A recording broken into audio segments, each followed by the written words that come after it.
Welcome to the Genius Factory. Enjoy the video. In this video, I will show how to make Kimchi Filipino style. Start by salting chopped napa cabbage for 1 to 2 hours to remove excess water and soften leaves. Rinse briefly and drain well. Mix a paste of garlic, ginger, chili flakes, sliced onion, bagoong, and fish sauce for umami.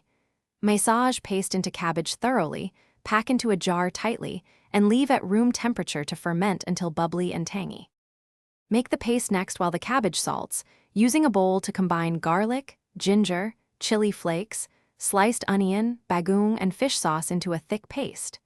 Taste a tiny bit to balance heat and salt, adjusting with a pinch of sugar or more fish sauce to your liking. Toss in carrots and scallions for crunch. Wear gloves when massaging the paste into the cabbage to protect your hands and distribute flavors evenly. If you're enjoying this video, please subscribe and like to support more easy recipes.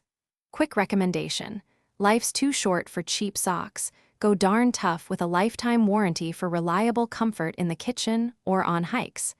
I love the durable fit, and they keep my feet happy while I prep long fermentations. Check the description for the link and other deals. Now let's get back to the video. Pack the seasoned cabbage tightly into a clean jar, leaving roughly 1 inch of headspace so gases can build without overflowing. Press the mixture down to keep vegetables submerged under brine and prevent mold. Store at room temperature for 2 to 5 days, tasting daily until you reach your preferred tanginess. Once ready, refrigerate to slow fermentation and enjoy within weeks for best flavor and texture stability. Thanks for watching. If you found this helpful, don't forget to like and subscribe.